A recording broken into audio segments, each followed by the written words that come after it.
Tonight's remarks are composed of several elements, including my thoughts, quotes from John Cage and others, 2 edited, excerpted, and recombined interviews between myself and Thelma Golden, director of the Studio Museum in Harlem, and Laura Kuhn, director of the John Cage Trust. Likewise, educator Simon Dove, director of Arizona State University School of Dance and the Herbinger Institute for Design and Art, whose article, Start Making Sense, is referred to in tonight's remarks. I have written. Intermingled in these are some selected stories, borrowed from 171 stories I have written and compiled for Storytime, a Bill T. Jones, Arnie Zane Dance Company work we premiered this past January at Montclair State University's Kasser Theater's Peak Performances series. Storytime is a meditation on John Cage's Indeterminacy, a 1958 work in which he read 90 stories, each 1 minute long. Indeterminacy appealed to me because it encapsulates pillars of John Cage's thoughts regarding time, content, intention, non-intention, as demonstrated by chance procedure and Buddhist philosophy within a poetry of performance. Engaging with the seminal work held out the promise of examining, interrogating a system of thought and practice grounded in ideas commonly held by many, myself included, striving to understand how Eastern thought, liberation philosophy, and art could be used to redefine reality for both the maker and his or her audience. In tonight's lecture, sound designer Sam Crawford and I have improvised a Cagean sound design to assign spatial locations to the above-mentioned elements. New idea?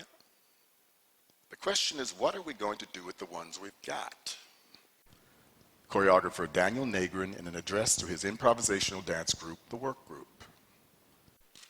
Still other seeds fell on the good soil. It came up and yielded a crop 100 times more than was sown.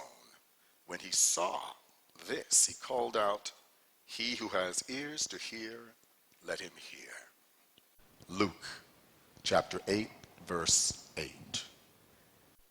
If you don't underestimate me, I won't underestimate you. Bob Dylan. I have made John Cage a straw man throughout these talks. This final one, titled With Time, is an attempt to look forward. In order to do so, I begin by looking back. John Cage's take on the life of the artwork, in his case, the musical composition, has 3 separate elements. 1, the compositional experience and its demand on the maker. The experience and demands of its execution or performance. The experience of the auditors, spectators, audience. For Cage, these were 3 entirely distinct experiences. I have declared this statement a comfort and a provocation. And perhaps by now, having referenced Cage's formula so much in the first lecture and in the question and answer following the second, I should embrace it as my own. But I do not. Why? Yes, the intense process of composition, choreography for me mostly, does define a central belief I have about art making. An artist, through his or her form, language, and structure, builds a bridge for his, her inner world to the outside world. Here, I ask, which outside world? While I would like to agree with Cage that the essential criteria for a valid work is that it must reveal something new for the artist first and then for the public, there has been a paradigm shift in society that affects the question of what is this relationship to the audience. I have said it on more occasions than I can remember since the culture wars were officially recognized in academic journals, government funding bodies, and the arts and leisure section of the New York Times. But it's worth repeating once again. I am often asked, what should an artist do? I say, an artist does not have to do a goddamn thing. Artists should be the freest in our society, running sometimes literally naked through the world, thumbing his or her nose at any dogma or received wisdom. However, the artist is a person with a gender, a race, an identity, an ethnicity, an economic, educational location, a class, and a history. So, what does that person who the artist is need to do? I, for one, wanted to be part of a larger conversation. I wanted to, and still desire to, see more people, such as people I come from, people of color, poor people, people not defined as art consumers or an intellectual elite in my audience. What must I change or adjust to invite them in? I have given permission to myself to use popular idioms, to use a broad spectrum of music, and most importantly, to keep my dance company representative of a varied demographic. In the final movement of We Set Out Early, Visibility Was Poor, 1999, all my dancers are gathered together and instructed to move in a tight group on a diagonal to exit. I asked them to dance in any way they would if at a party or a club. It was splendid to see the gyrations, the pumping of fists, arms, nodding of heads, roiling undulations and activated pelvises, riding a crescendo of finger snaps, hand claps, and party sounds. It was so easy to access, and a relief for many of them, I think. After the performance, Sandra Robinson, my niece, very excitedly said, "Uncle Bill, I'll be honest with you. I don't usually understand your dances, but that part I could really feel." This comment remains one of my favorites ever offered about my work, and why did Sandra's comment please me? She was a rare viewer of my work, young, working class, black, representing a new generation of the black community in general and my family in particular. She was actually present and embracing something I had made, declaring she could literally feel it. It had given her pleasure. She represented a community I had, justifiably or not, felt estranged from. Why?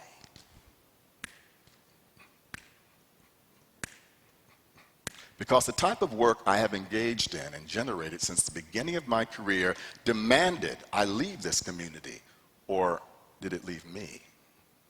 I had accepted the art historical narrative that said that a significant work must, by its very nature, be suspect to the majority of people, as it will require multiple opportunities for the uninitiated to crack the code of its unique language, of this new art form, and this unique artist maker.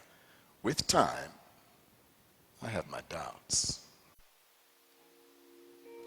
Recently, we performed Fondly Do We Hope, Fervently Do We Pray at the Kennedy Center in Washington, D.C. The work uses many elements. We have toiled relentlessly in order to fashion a seamless whole. In the first night's post-performance discussion, a man stood up and asked what has never changed in my work over the years. Doubt, I said. It burns like fire. I suppose Sandra's approval reminded me of my loneliness and disorientation. It was a thought that I was an immigrant who hears a snatch of a song or tastes of food that reminds him of the old country. It makes him wonder if he can ever go home while recalling all the complex reasons that had caused him to leave it.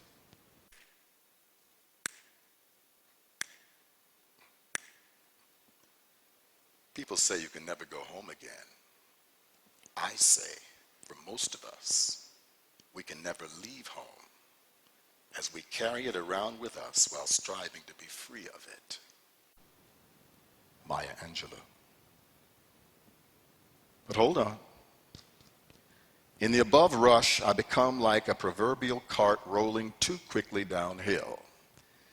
There was certainly the desire for inclusivity and the comfort that a certain audience would give, but I would be lying if I did not say that there is a dimension of self-involvement, personal discovery that I also desired to taste, and that John Cage would certainly have recognized. Starting out as a dancer, and it's essential that I add young male dancer, I was overtaken with the discovery of the strength in my young body, its appetite for space, and its reveling in its own image. I sometimes describe this as wanting to feel and be fabulous. With the passage of time and acquiring more information about what I did not know about the act of dancing and the art form itself, I realized that I had waded into a tradition that seemed to stretch endlessly behind me and in front of me. For better or for worse, the discourse of art had started. All those hours dancing in the light of a jukebox or in front of the stereo amounted to nothing, or so I thought. Dance as art had come into my life, so one could say that at first dance was simply a way of being, and then making dance, making art, became a language and a mode of understanding the world and my place in it, a negotiation with the world, and perhaps even a weapon against it. Then, coming into consciousness, had other streams as well. My mother's prayers, walk with me, Lord, walk with me,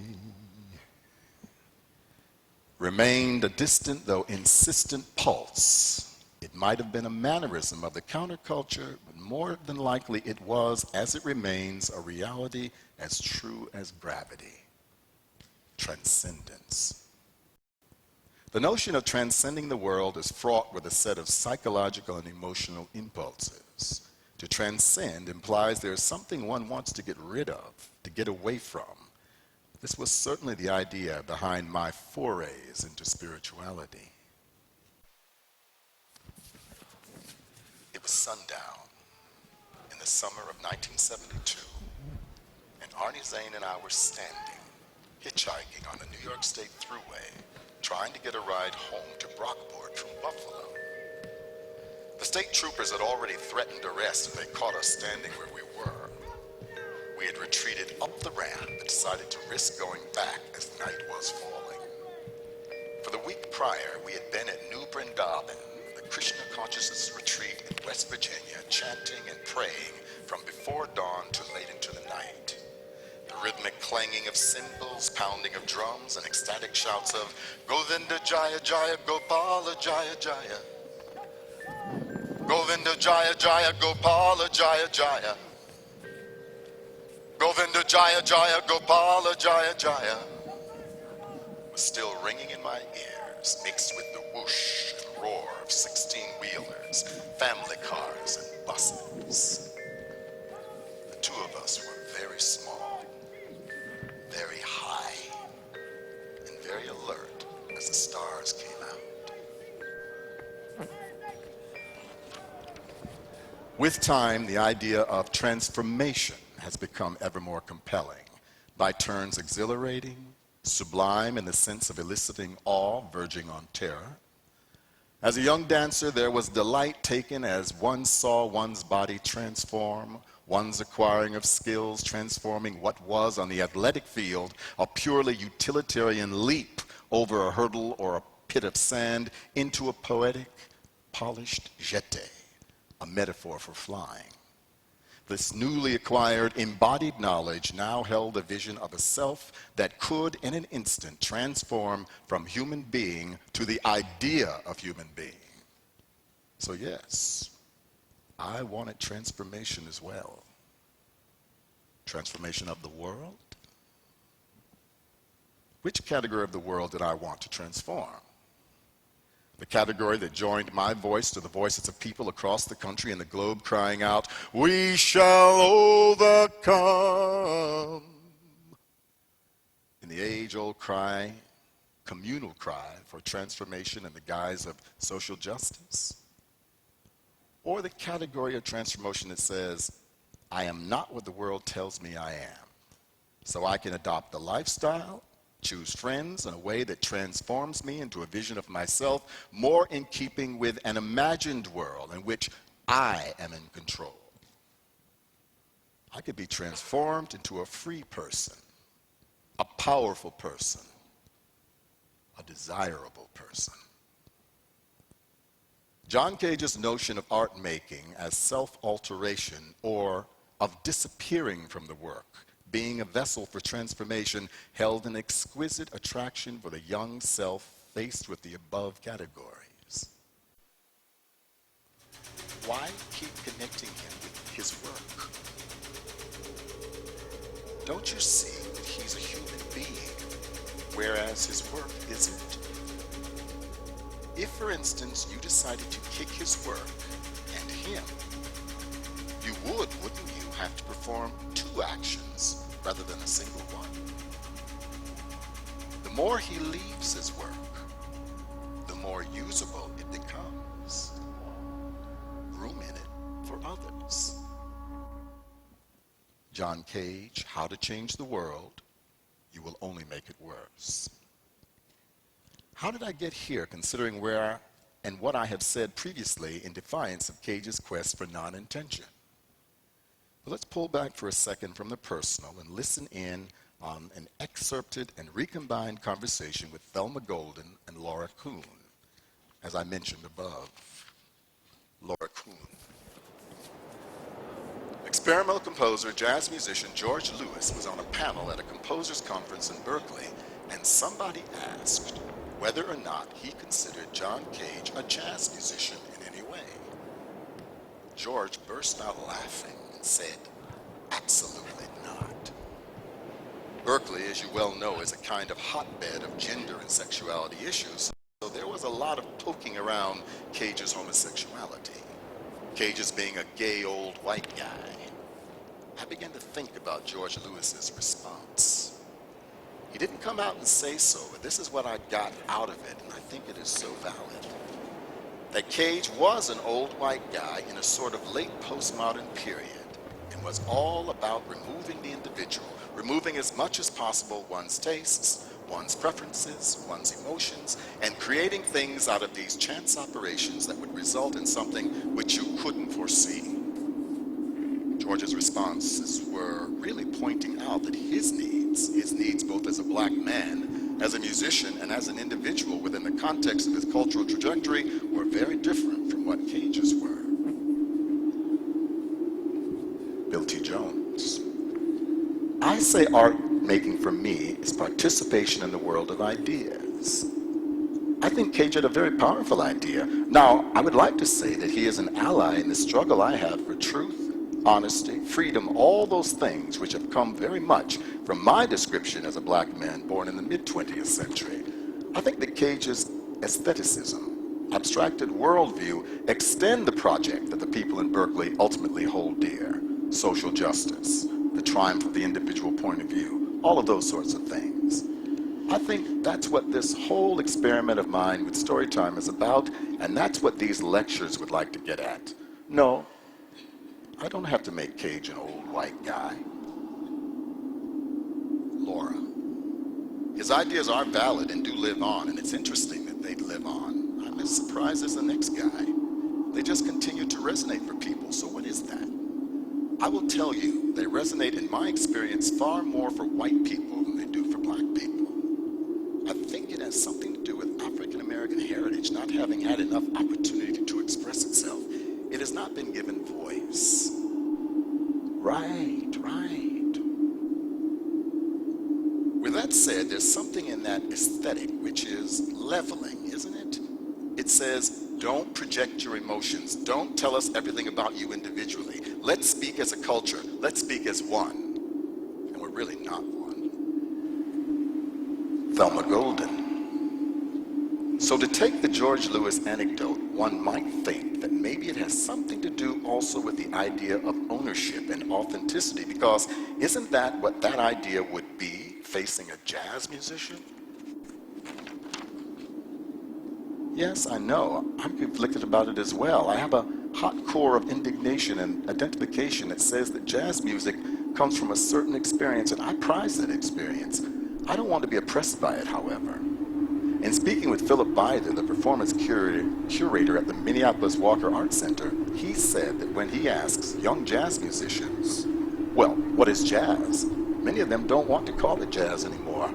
They want to call it contemporary improvisational music. So maybe they don't care anymore about guarding the sacred hot core of the black experience. I wonder if they don't care.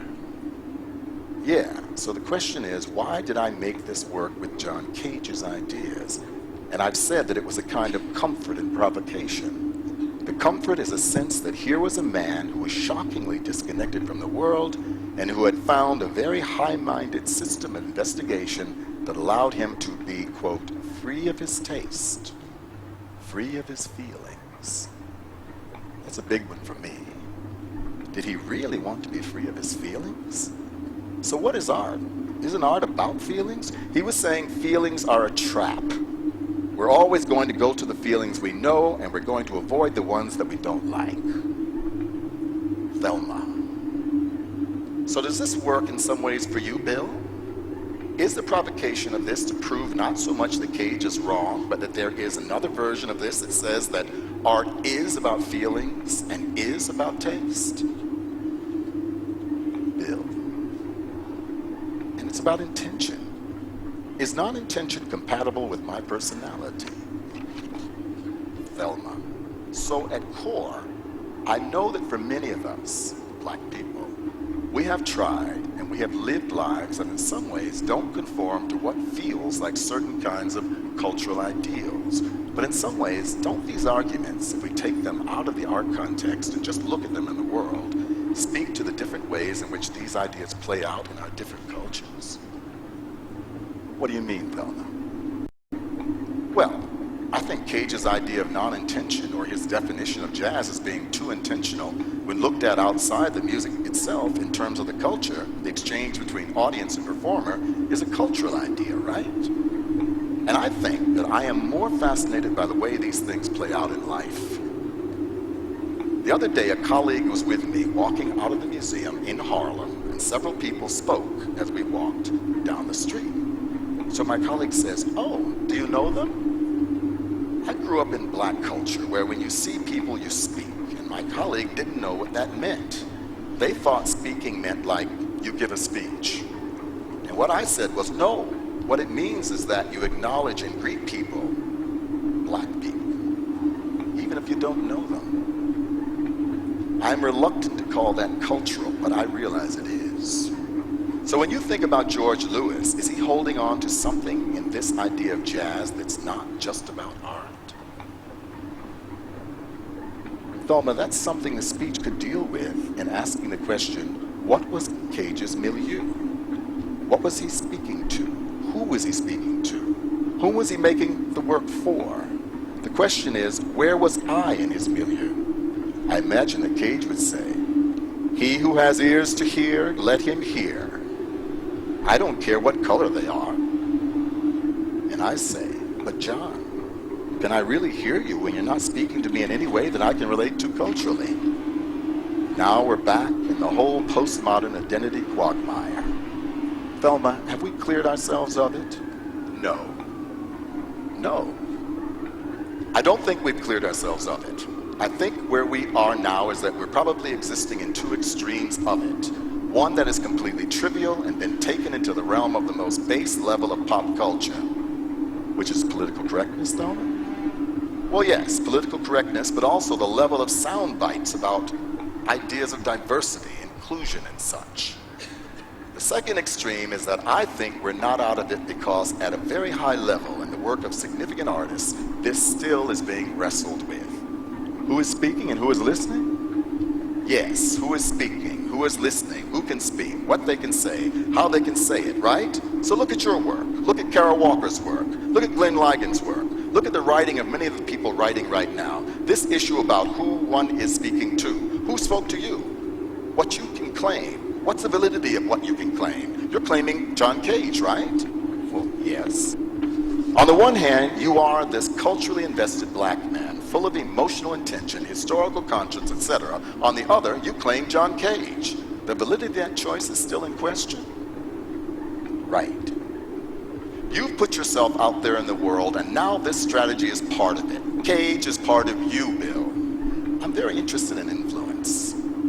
But I feel what happens for many artists when they have to describe influence is that they adopt a kind of self-presentation that fits with the outside's idea of themselves as opposed to their own. I find this often today with women artists. Self-presentation? How they feel they should present themselves based on their reaction to the world that they're presenting themselves to. So for example, I find many young women artists feel that when asked for influences, they are compelled to list women artists. I mean, those female figures. Female figures, yes, so that they can be perceived to be correct by writing that female lineage. So it would be suspect for a young woman to say, I love Matisse, or I love Picasso, or I love Picasso, Matisse, perhaps, but it would be suspect to say Jackson Pollock, Jasper Johns, John Curran right now. Bill, I'm saying this as the way the sort of cultural dialogue happens that creates artistic legacies, narratives. But what I think is most important is that if one were really to take what I would call a sort of DNA of one's influence and see it in terms of the ways in which it interacts to create the artist, these conflicts would not be such an issue, because I don't think any artist can come to who they are without having the conflict, or perhaps without getting close to certain suspect influences. In some cases, having to accept an uncomfortable fit in order to become the artist that they truly are. They taught us art was self-expression. You had to have something to say. They were wrong. You don't have to say anything. Think of the others as artists. Art is self-alteration. John Cage, Diary, How to Change the World, You Will Only Make It Worse.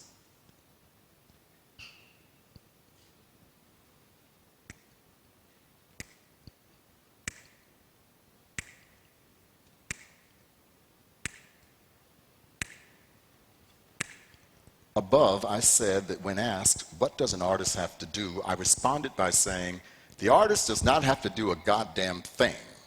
But what does that artist who is a man, a woman, need to do? John Cage has said that the only thing an artist should do is find something that is new and transformative. With time, our discourse around the place of the artist in the world, particularly in the movement-based world of art that I come from, has gone through paroxysms of euphoria and despair. It seems that at this moment, the discourse has set into a grim utilitarianism. In meetings with a major funder on the subject of arts funding for education, Gene Davidson, my executive director, and I were told that many traditional funders were now ever more interested in how the arts could help children achieve basic proficiency in reading and math. Much of my remarks on these 3 evenings have been directly or indirectly about the artist in relationship to composition, execution of the work, and its audience. Evermore, the discourse or participation in the world of ideas is in the hands of theoreticians, educators, and social engineers, madly clawing at the levers of our 747 of a culture that has spun out of control. Arizona State University educator Simon Dove puts forward a vision of educating artists that is related to both John Cage's ideas and my own, but with an even more pronounced pragmatism. If only 6% of the population claims to attend dance performances, then that leaves a massive 94% who find no purpose in attending. Clearly, current dance practice does not make sense to most people. If institutions are training dance artists so that their work can only be seen in expensive buildings with high specification floors, controlled temperatures, advanced technical facilities, and broad sight lines, then Western society is simply consolidating that separation. In the pursuit of the highest standards in dancing, it is important not to forget the critical importance of us knowing why we are dancing, for whom, and to what end. How can professional dance activity be more relevant to more people? These are central questions for any artist in the 21st century, and students who begin this process of self-inquiry while still at college are years ahead of those who only begin to engage with these questions when confronted by the realities of professional life.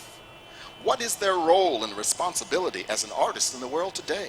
How can they use their artistry, for example, to work meaningfully with a group of homeless young people? How can they use their movement knowledge to explore the stories of people who speak a different language? Confronting these questions opens the dance artist to imagining solutions that are not taught in the classrooms, but where cumulative knowledge, and personal understanding of the world are applied to achieve very tangible, practical, and creative solutions. We need to foster a shift towards respecting and supporting the artist, not just the finished work, to invest in the artist's presence in our world and not only the product. Our mission here at ASU is clear. We are becoming a training ground for socially engaged and innovative artists who use dance as their primary means of engagement. A cultural practice based on products is not dynamic. A cultural landscape based on seeding artists to thrive in diverse contexts will evolve and give rise to work we cannot yet imagine and transform people and society in ways we have only dreamed of. Transform the world, Simon? Good luck with that. In the waning moments of this address, feel free to hum under your breath your personal anthem of salvation. We shall overcome, for instance. And forgive me if my wry tone at this time jars or is dissonant in any way. With time, this is where the discourse has left me. When I began these lectures, I evoked the 19-year-old in the waiting room of the cultural discourse. Let's end with a conversation and a vision of an old master who gave his life to a vision of transformation and self-alteration. Laura Kuhn. Cage was quite ignorant about the world. He didn't wear a watch, he didn't read the newspaper, he didn't know that Jesse Jackson was black. Really? When he found out about crack babies, he wept. Wow. I said, John, how can you not have known about this? And he said, oh, I don't know. You know, Bill, he had read something in a newspaper when he was working on his Harvard lectures. I had to come to terms with that very early on in my relationship with him, but he was really very cut off from the world. He was cut off from the grittiness of the world. Right. And I think that's almost the position of a cleric, don't you, Laura? People tried to do that with John, to make him a monk. God knows he wasn't. He did have clerical leanings as a child. The ministry was his first thought for an occupation. And it seems that he had a great fervor in his desire for, do I dare call it, transcendence? He wouldn't call it transcendence being a Buddhist, but he definitely wanted to get to some sort of base principle of being, didn't he? Yes, I think that's true, Bill. What would he say? Would he say transcend or transform? Well, I don't think he would have said either. If you look at his diaries, the recorded diaries, the title is How to Improve the World. You'll only make matters worse. Yes, I love that title. Yes, and he really meant that. It's like you move with the way the world moves. You don't try to fix things. You don't try to change things. You just do. All you have control over is your own self-alteration. Uh-huh. And that he firmly believed, just like Krishnamurti in religion, just like David Bohm in nuclear physics or theoretical physics, that the transformation of one transforms the whole. That two people having a conversation, a transformative conversation, transforms the world. Interesting. You just work on yourself. You just work on yourself. Laura, now, you could understand that to be a problem with a worldview around, say, social justice. Sure. Well, yeah, but maybe that could not be resolved ever. What I like about John Cage is that he seemed to have had a conscience, political and otherwise. Christian Wolff contends that one of the preoccupations of the mid-century school of New York composers was, quote, to get rid of the glue. I take this to mean a fight against cohesive literalism, the tasteful transition, to make something more actual, more reflective of the unrelenting nature of experience. Bill, he believed that art doesn't exist outside of experience. Uh-huh. And experience exists in the body. I think that's a legitimate line of thinking. Laura, I know we've held in the postmodern world that the body is the site of all knowledge, which sounds good, except that considering that each of our bodies has a particular self-centric point of view, how can we agree on any common body of knowledge? Doesn't that, Bill, come right back to Cage saying that composition is one thing, audition is another? It's, again, that experience is contained within somebody over there. So for you to compose in such a way that will result in a composition which will have that person have an experience that you intend them to have is a very odd idea. Yes, I know. We do tend to look at people in terms of groups, and as a result, groups of people are often looked at as opportunities, which is a question John Cage never concerned himself with. He never wanted to be rich or powerful. Not at all. I can tell you a very interesting little fact with regard to being rich. There are so many instances that you can see in correspondences where Cage is beyond consoling over the fact that his mother is in a nursing home and he doesn't know where he's going to get the money to pay for that, and Elaine de Kooning giving him $20 in a cab. Really, he had nothing. In 1987, he gave away more money than he had ever made in a previous year. Really? Yes, he was constantly giving people money, constantly. He had really no interest in being rich. He spent more money on flowers for his apartment than he did on anything else in his life. He would buy huge dogwood branches for the apartment. That was one of the things worth doing in life, which was enjoying beauty, right? I don't know. That's a surmise, but I don't know. All I can tell you is that he had hundreds of cacti and succulents and trees, and then he would adorn these with fresh flowers. He would send me to the flower market 2 or 3 times a week with $100 to come back with tulips. He wanted color. One time he laughed and said that he wanted the apartment to look like Bolivia. Bolivia? He said, I like to think that they're not interested in modern music there. He dreamed of having a life where he wasn't constantly being called on to do transformative things. Be the transformative character that he was, to live someplace with plants and bancha tea and chess and good red wine. So those are all things that are palliative, pleasurable, of the senses.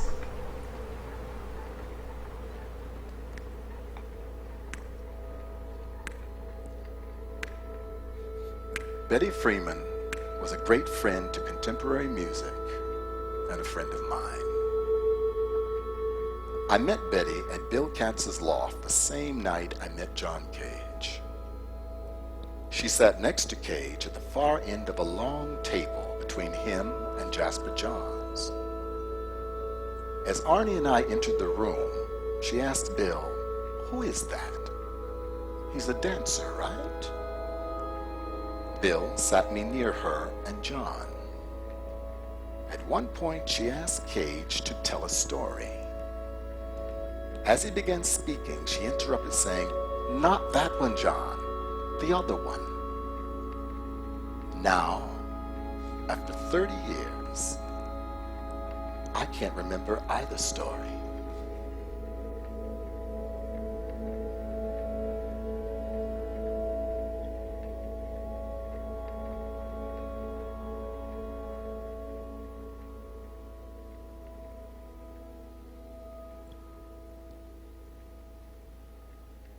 Thank you very much.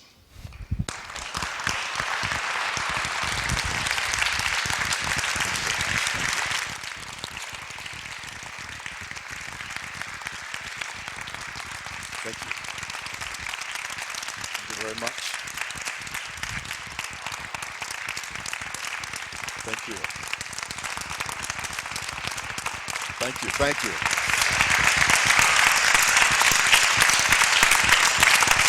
Thank you very much.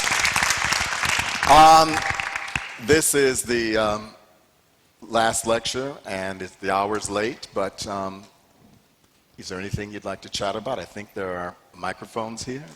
Anything you want to complain about? Like the lady the other night who thought the light was too bright in her eyes? Are you that lady?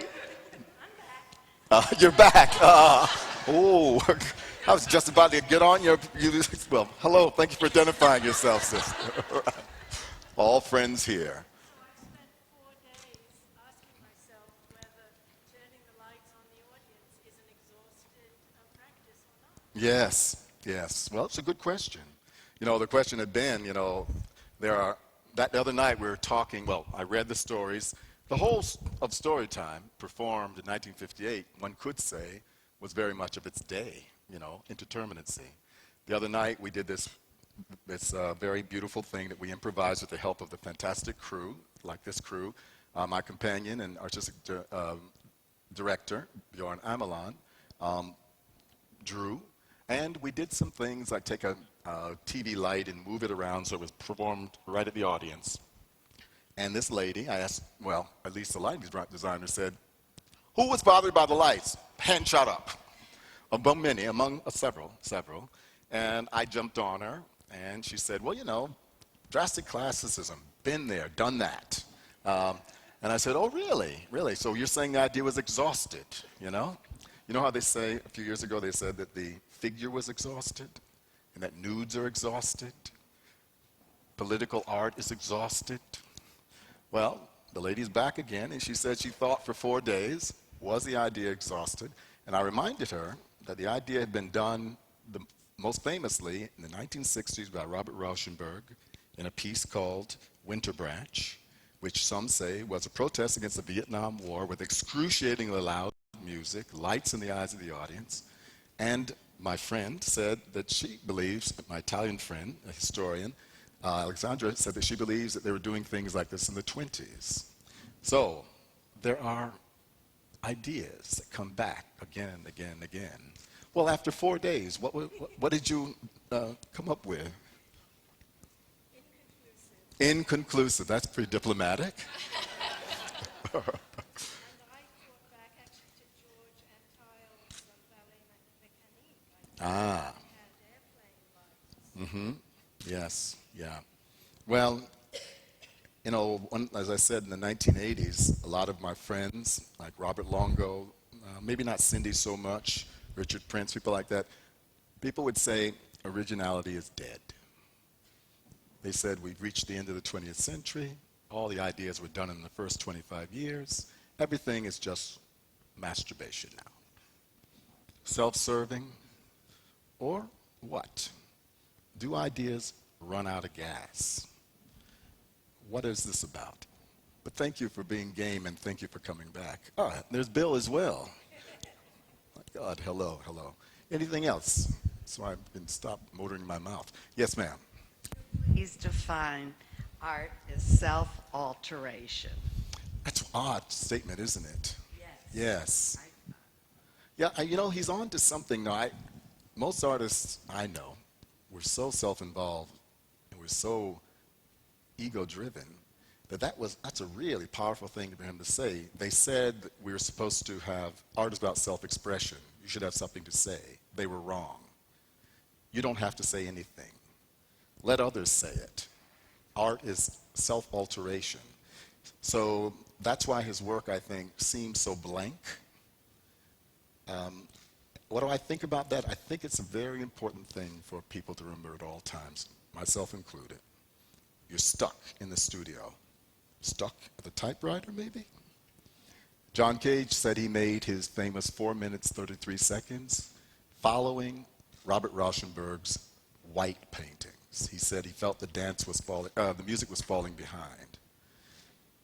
Bjorn was reading me today online. There was a man in the 1890s who made a white painting in France. Was he in the Circle of Satie, Bjorn? And the title was amazing. It was Anemic Virgins. Anemic virgin nuns walking through a blizzard. Now that was in the 1890s, right? But different than what Rauschenberg was doing, and definitely different when Cage says He sits at the piano for 4 minutes and 33 seconds. It wasn't a joke, because this man, his sheets of music were just white pages. But no, he said the whole world was the sounds that he was talking about. Self-alteration. Get out of the way of the work. And the people in the audience then, after they get over their anger, if they get over their questions, do they begin to listen closely? There is always music, he says. Now, Nijinsky supposedly was not according to Lincoln Kirsten, it wasn't Isadora, he thinks, that was the beginning of modern dance. He thinks it was Nijinsky. Nijinsky was the one that music is playing, and he stops. And the music keeps going. Kirsten says that was modernism. That's where modern dance was. So the cessation, do nothing, and let everything comes through me then. Self-alteration. Get yourself to another place, and then you will be doing something worth doing. What do you think about that whole thing about jazz? Yes, ma'am.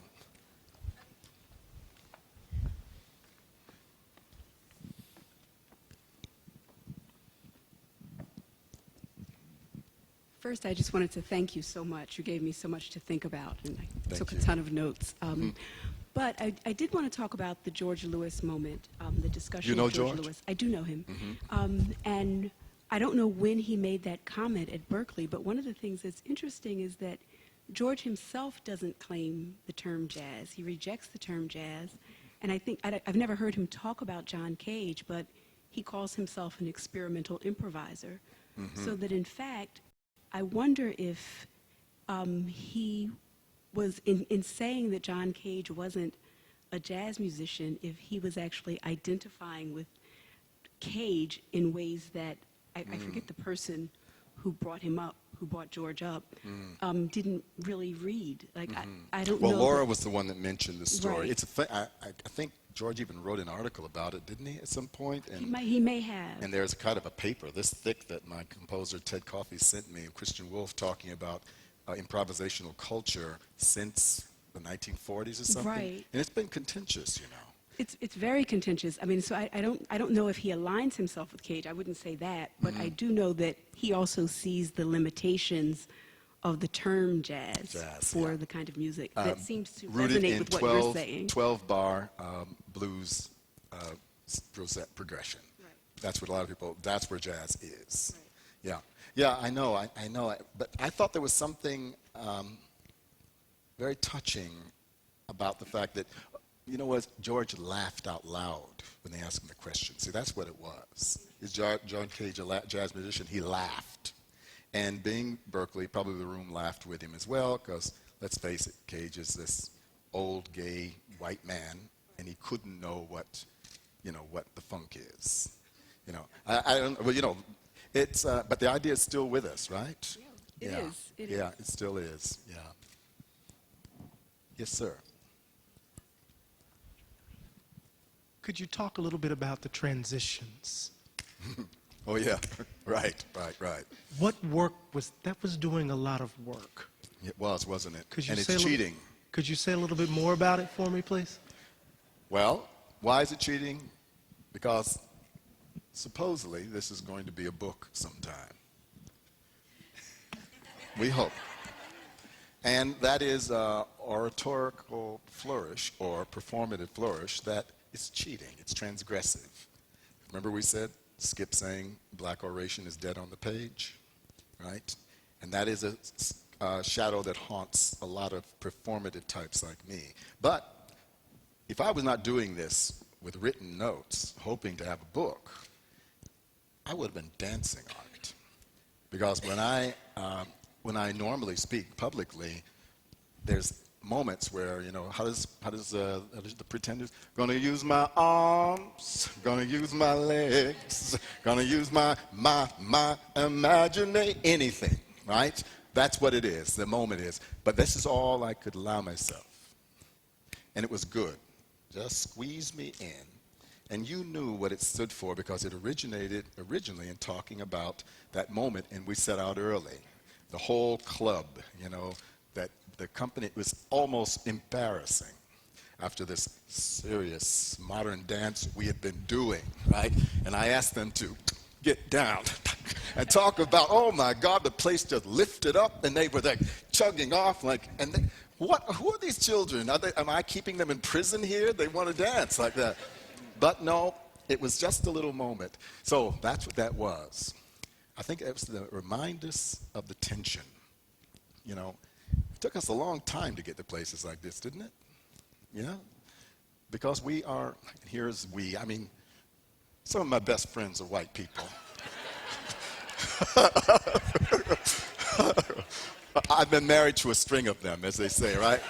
But but somehow this lecture has forced this kind of, there's something about race that I get traction with. And I was thinking there's something in this space, in this campus, about, and I know that you guys have been through this. You have Cornell West, you have Mrs. Toni Morrison here, and so on. But we are supposed to be essentialists, right? We're supposed to be natural. We're supposed to be sensual creatures. We are supposed to understand the rhythm of the world. So to do that in the context of a lecture, it's already kind of like, for me, pushing the envelope. Because I want nothing more than your respect. And is your respect, can you respect me if I'm, And now we're going to read this lecture. The whole evening I'm going to read this lecture. Then I'm going to read this lecture. Will you take me seriously? Yes? Yes, well, or we pass that. You don't care how I behave, right? It's the caliber of my ideas that you're looking at and listening to. Is that true? That's true. It's true? All right. We heard it from the lady herself. Okay, so next time I'm going to do the lecture this way. This way. This way. All right, yeah. Well, moving on. Anything else? Anybody dying to say, yes, ma'am? Right? I just wanted to ask, in the context of what you said tonight, can you reflect a little bit on your piece, Fela? Fela, right. Yeah. What about it? What about, ma'am? I don't know where it kind of fits in the continuum you've been talking about.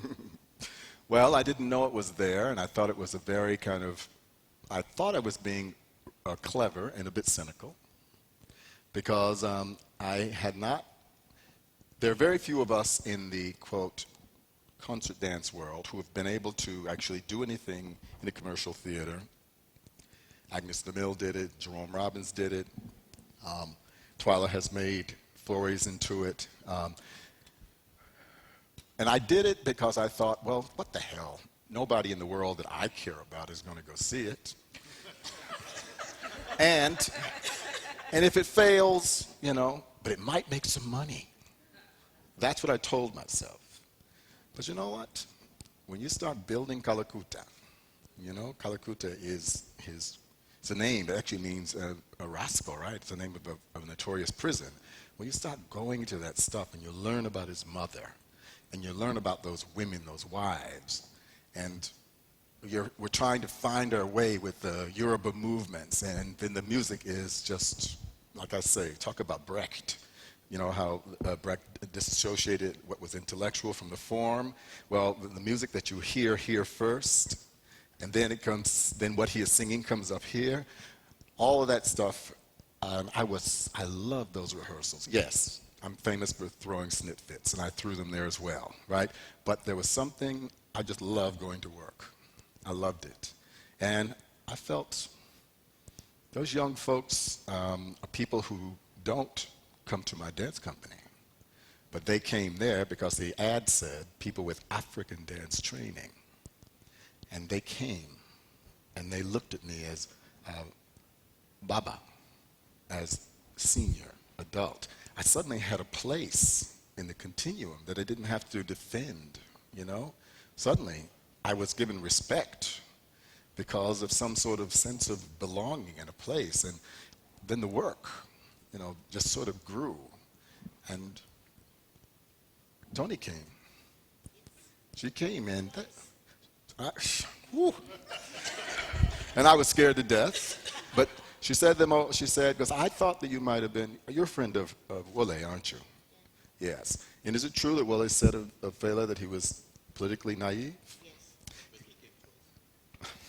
He came more than that. He came twice in England as well.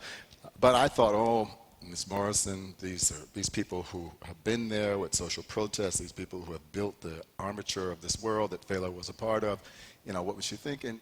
Well, she was very complimentary. So I can put words you said about Sar. You said at first you had your doubts, but after that first act, he could tell you anything because you were convinced by his performance. Sar and Goja. More men, yeah. Yeah. Pardon? I want more men. You wanted more men. And she said that as well, Now, it's interesting because, Fela was the only male principal on his stage. He was chief priest. And yes, this is about authentic African man, but in his way of thinking, authentic African man is his chief. He's chief, and everybody else does what he wants to do. So the only people on stage that move are Fela in his own concerts and his women. And have you seen the things that the women do? Have you looked at them on YouTube? It's not, when Gloria Steinem came to it, you had to there was quite an adjustment you had to make. But I said, because this is an act of imagination, I can make it up any way I like to. Fela never used talking drum. He never used congas. He didn't use traditional instruments. He didn't use thumb piano. He was very interested in what James Brown was doing, what Sly and the Family Stone were doing. I introduced those into it like I introduced male dancers into it, because something happens with the energy of male dancers.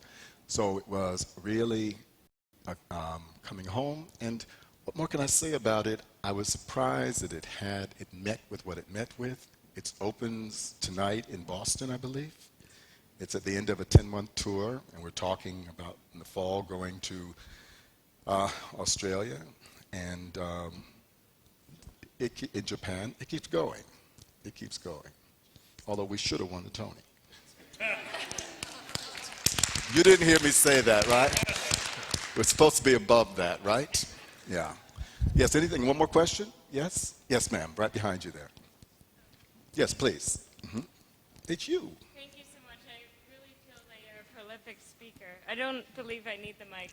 One thing that really sat strong with me tonight was that you mentioned that female artists as presenters look at women as role models. And Well, no, what did Thelma say?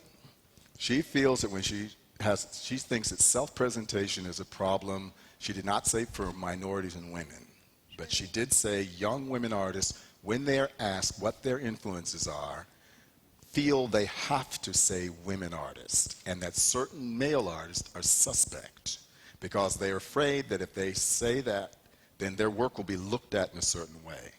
Now that's what she was saying. Let's be clear. What was your? I think it's also interesting when you think of people who you think would inspire an individual. For example, I do a lot of hip-hop music, and my number one influence is Left Eye, and secondly, it would be Talib Kweli. And when you mentioned that, I really had to think whether Talib Kweli in some ways influences me more than Left Eye would in others, for example. And on another note, Yeah, I was but just if I thinking- see, I don't know the hip hop world so well. Sure But thing. if you said you liked one person, the other, and I looked at you like, she likes that, she can't be hip. You know what I'm getting at. Or for the woman to say that she likes, let's say, Jackson Pollock or somebody, she could be said to be self-hating. You know how they do that with, quote, minorities and women? Yeah? Can you know what I'm getting at? James Brown was supportive of Richard Nixon. So, say it loud, I'm black and I'm proud, likes Richard Nixon. What's wrong with him? But she was saying if we look at our influences really careful, we're all coming from some place that is much more complex than we are allowed to self-present. I think that's a fair thing to say. Thank you very much and good night.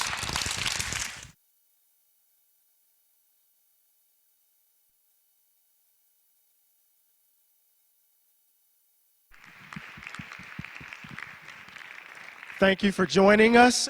Just wanted to let you know on April 26th, I think that's this Thursday, at 4:30 in McCormick Hall, we have a lecture by Martha Biondi entitled The Black Revolution on Campus, kind of history of the black freedom struggle brought to university campuses across the country. We invite you to join us, and please, let's again thank Bill T. Jones.